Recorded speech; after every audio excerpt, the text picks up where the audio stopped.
সূরা শামসের ৬ নম্বর আয়াত। আল্লাহ বলছেন, ওয়াল আরদি ওয়ামা তাহাহা, শপথ পৃথিবীর এবং যিনি তা বিস্তৃত করেছেন এবং তার। তাহলে এখানে শপথ করা হয়েছে পৃথিবীর। এর আগের ৫ নম্বর আয়াতে আমরা দেখেছি যে শপথ করা হয়েছে আকাশে। সো আমরা যখন আকাশে শপথ করলাম, এখন আমরা আবার তার যে পেয়ার, তার যে জোড়া, সে পৃথিবীর শপথটাও এখানে দেখতে পাচ্ছি। ওয়াল আর্থ, আর্থ মানে হচ্ছে পৃথিবী, এবং তারপরে বলা হচ্ছে ওয়াল আর্দে ওয়ামা তহাহা, যে তহা শব্দটা এর অর্থ হচ্ছে তাহুন থেকে এসেছে। তার অর্থ হচ্ছে কোনো জিনিসকে বিস্তারিত করা, টু স্প্রেড, বিস্তারিত করা বোঝানো হয়ে থাকে। তার মানে হচ্ছে কোনো জিনিসকে সুন্দরভাবে যখন প্রসারিত করে, বিস্তৃত করে সাজিয়ে রাখা হয়, তখন সেটাকে তহা বলা হয়ে থাকে। সো কোরআন মাজিদে আল্লাহ সুবহানাহু ওয়া তাআলা একবারই শুধু এই তহা শব্দটা ব্যবহার করেছেন। আরেকটা শব্দ আমরা দেখতে পাই যেটা সূরা নাজিয়াতে বলা হয়েছে, যেটা বলা হয়েছে দাহা, এবং মুফাসসিরগণ বলেছেন যে দুইটার অর্থ আসলে একই। আরব ট্রাইবদের, ডিফারেন্ট আরব ট্রাইব ডিফারেন্ট শব্দ ব্যবহার করে থাকে, সে কারণে আল্লাহ সুবহানাহু ওয়া তাআলা এই দুইটা শব্দকে দুই জায়গায় ব্যবহার করেছেন। সো এখানে আমরা দেখতে পাই আল্লাহ সুবহানাহু ওয়া তাআলা কোরআনের মাধ্যমে আমাদেরকে যে সুন্দর মেসেজটা দিচ্ছেন, যে বিভিন্ন ট্রাইব যে যে শব্দগুলো ব্যবহার করে সেগুলোকে তিনি ইনক্লুড করে দেখিয়ে দিচ্ছেন যে কিভাবে এর মাধ্যমে কোরআনকে তিনি সমৃদ্ধ করেছেন এবং সবাইকে এখানে ইনক্লুসিভ করেছেন। সো তাহা শব্দটা আরবিকে ব্যবহার করা হয়ে থাকে যখন তারা আরবরা কোনো একটা প্রাসাদে যেত বা বিরাট ম্যানশনে যখন যেত, তখন এটা এই ম্যানশন বা প্রাসাদ এত বিরাট যে তারা এর শুরু কোথায় বা শেষ কোথায় তারা জানতো না। এরকম বিশাল ম্যানশনে বা প্রাসাদে যখন যেত, তখন আরবরা বলতো যে এই ঘরটা হচ্ছে মতিয়া। মতিয়া মানে হচ্ছে যে অয়েল স্প্রেড আউট, যেটা অনেক দূর, সুদূর প্রসারিত, সুদূর বিস্তৃত। আল্লাহ সুবহানাহু ওয়া তাআলা এই পৃথিবীর বিস্তৃততা বোঝানোর জন্য বা এর যে অবস্থান সেটাকে বোঝানোর জন্য এই তহা শব্দটা এখানে ব্যবহার করেছেন। সো এখানেও আমরা দেখি যে ওয়াল আরদি ওয়ামা তাহাহা, মা শব্দটা আবার এসেছে এখানে, এবং এই মা হচ্ছে আমরা দুইভাবে এখানে ব্যবহার হতে দেখি। একটা মুফাসসিরগণ বলেছেন যে মা আল মাউসুলা, মা আল মাউসুলা যখন হয় তখন সেটা হচ্ছে মান অর্থে, অর্থাৎ কে, সেটা বোঝানোর জন্য। সো আল্লাহ সুবহানাহু ওয়া তাআলা এখানে পৃথিবীর শপথ করছেন এবং তিনি বলছেন যে যে হচ্ছে এই পৃথিবীটাকে সম্প্রসারিত করেছে, প্রসারিত করেছে, বিস্তৃত করেছে, তার শপথ এখানে করা হচ্ছে। সো পৃথিবীর শপথ এবং যিনি এটাকে সুবিস্তৃত করেছেন তার শপথ। তার মানে এখানে আল্লাহ সুবহানাহু ওয়া তাআলার শপথ করা হয়েছে।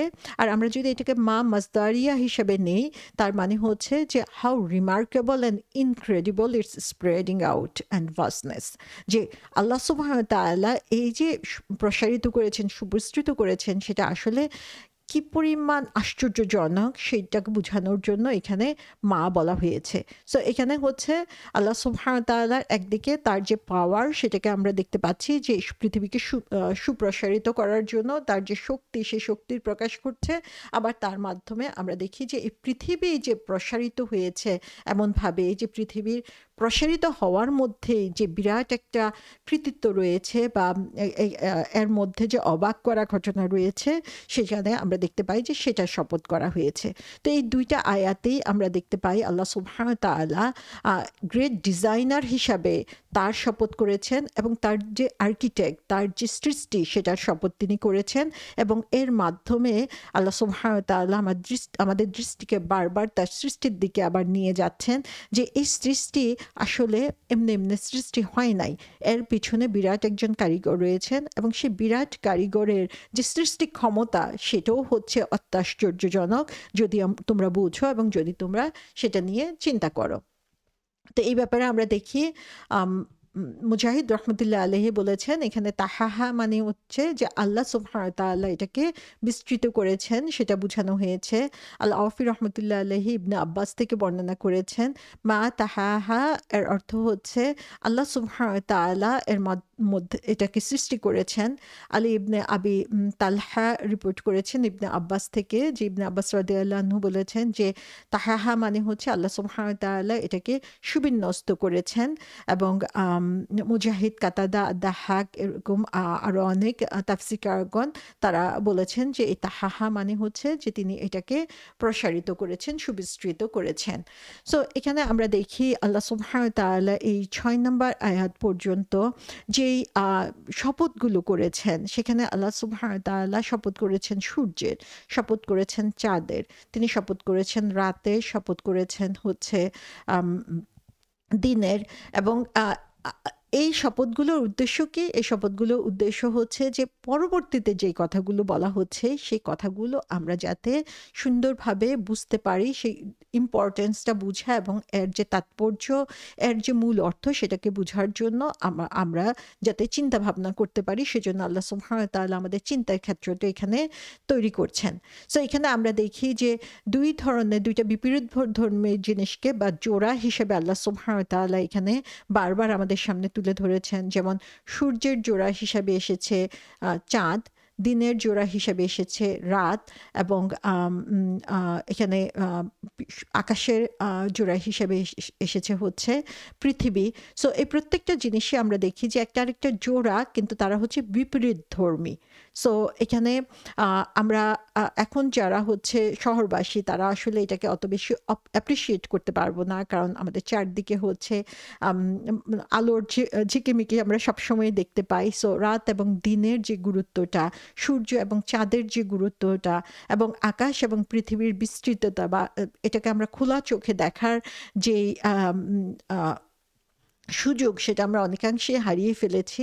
কিন্তু আমরা যদি তখনকার সময়ের কথা চিন্তা করি, যে বনভূমির মানুষের কাছে যখন এই আয়াতগুলো এসেছে, তাদের কাছে প্রত্যেকটা জিনিস হচ্ছে সুস্পষ্ট ছিল। সূর্য এবং চাঁদের গুরুত্ব তাদের জন্য অপরিসীম, দিন এবং রাতের গুরুত্ব তাদের কাছে অপরিসীম, আকাশ এবং পৃথিবী হচ্ছে তাদের অত্যন্ত কাছের জিনিস। সো এই প্রত্যেকটা জিনিস হচ্ছে তাদের নিত্য দিনের হচ্ছে সাথী ছিল। যে একটা মরুভূমিতে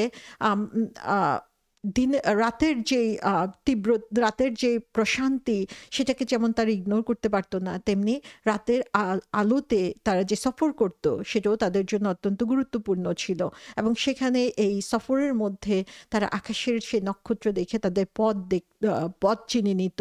সো প্রত্যেকটা জিনিস, এই সূর্য, চাঁদ, দিন, রাত, আকাশ, পৃথিবী, প্রত্যেকটা জিনিস হচ্ছে তাদের জন্য অত্যন্ত গুরুত্বপূর্ণ। এবং তারা এই জিনিসগুলো বিপরীত ধর্মী ভূমিকা, সেটার ব্যাপারেও তারা অনেক বেশি ওয়াকিবহাল ছিল এবং সচেতন ছিল, এবং তারা জানতো যে এই প্রত্যেকটা জিনিসের গুরুত্ব কত বেশি। সো এখানে আমরা যদি চিন্তা করি যে আল্লাহ সুবহানাহু ওয়া তাআলা এই দুইটা এই যে পেয়ার হিসাবে জিনিসগুলোকে তৈরি করেছেন এবং সেগুলোকে ব্যালেন্সড করেছেন, যদি এদের মধ্যে ব্যালেন্সটা না থাকতো তাহলে কি হতো?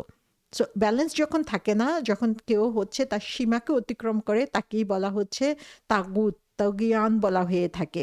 যেমন পানি যদি তার লিমিটকে এক্সিড করে নদীর বুকে অথবা সাগরের বুকে, তখনই হচ্ছে কি বন্যা হচ্ছে।